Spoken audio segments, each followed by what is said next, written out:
Sa video na ito ay pag-uusapan po natin si Pi Network or Pi.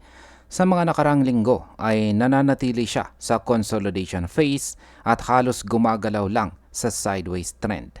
Pero sa kabila nito, may malalaking galaw ang mga tinatawag nating whales na nagbigay ng posibleng bullish signal para sa kinabukasan ni Pi. Ano nga ba ang mga nangyari at ano po ang maaring maging epekto nito sa presyo? Kaya yan po ang siyang ating pag-uusapan sa video na ito. Pero bago po tayo magpatuloy ay pakibasa na lamang po muna ang disclaimer dito po sa ibaba ng ating screen. Yan, simulan po natin sa kung ano po ang ginagawa o ginawa ng pinakamalaking whale kay Pi. Nitong nakaraang Lunes or Monday, ang pinakamalaking Pi token whale ay bumili po ng 3.73 million coins. Sa kabuuan, hawak na niya ngayon ang 371 million na Pi. Ito po ay napakalaking accumulation na hindi po basta-basta nakikita sa market. Kaya ang possible market impact po dito ay kapag ang isang whale ay nagdadagdag ng kanyang hawak sa ganitong kalaking volume, kadalasan itong nagiging bullish signal. Ang ganito pong galaw ay nagpapakita ng kumpiyansa sa presyo ni Pi at maaari pong humatak ng iba pang investors na sumunod sa galaw. Ano naman po ang ibig sabihin ng pagbaba ng centralized exchanges reserves?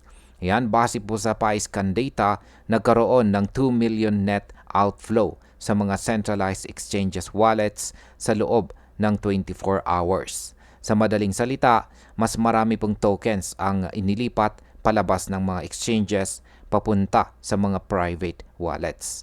Kaya sa possible market impact, kapag lumalabas ang tokens mula sa mga exchanges, ibig pong sabihin ay mas kaunti ang supply na maaari pong ibenta agad. Karaniwan itong sinyales na tumataas po ang demand. Kapag patuloy po itong nangyari, maaring magdulot ng upward pressure sa presyo ni Pi. Ngayon ay nasaan po ngayon ang presyo ni Pi? Sa kasalukuyan, si Pi po ay nakikipaglaban sa itaas ng presyong 0.34. Nananatili po siya sa loob ng sideways trend, ngunit nakikita rin natin na may falling channel pattern sa kanyang daily chart. Kaya yan po yung kanyang daily chart. Yung falling pattern ay binubuo po ng dalawang kulay itim na mahabang linya.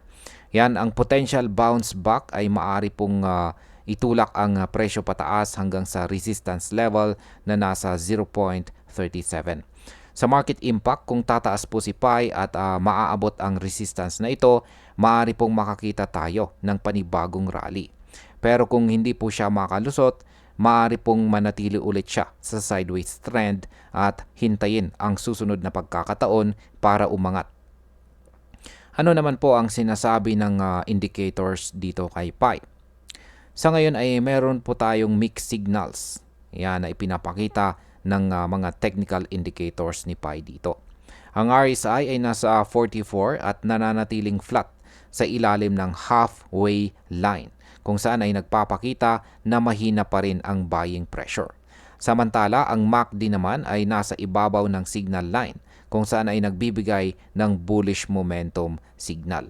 Kaya sa market impact, kapag mas lumakas po ang MACD signal, maaari pong magsimula ng bagong bullish trend itong si Pi.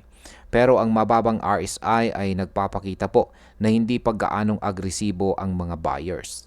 Ang ibig pong sabihin nito ay nasa crossroads itong si Pi at kailangan po niyang basagin ang resistance para magpatuloy ang kanyang momentum. Ngayon ay ano po ang mga dapat nating bantayan kung sakaling bumagsak itong si Pi? Kung sakaling bumaba ang presyo ni Pi sa ilalim po ng presyong 0.3220, ito po ay magmamarka ng panibagong record low. At kung magpatuloy po ang pagbagsak, maaring tumama po ang presyo sa 0.30 na isang round figure. Kaya sa market impact, ang pagbaba po sa ilalim ng support at ito po ay posibleng magdulot ng panic selling at magpabagal sa recovery. Kaya napakahalaga para kay Pi na mapanatili ang kanyang presyo sa itaas ng 0.3220. Yan bilang panghuli para po sa akin ang whale activity na nakikita natin ngayon ay isang malakas na bullish signal. Ang pagbaba naman ng mga centralized exchange reserves ay dagdag pang indikasyon na tumataas po ang demand para kay PAI. Pero malinaw din na siya ay nasa crucial zone ngayon sapagkat kapag nakalusot po siya pataas sa resistance, possible po na makakita tayo ng rally.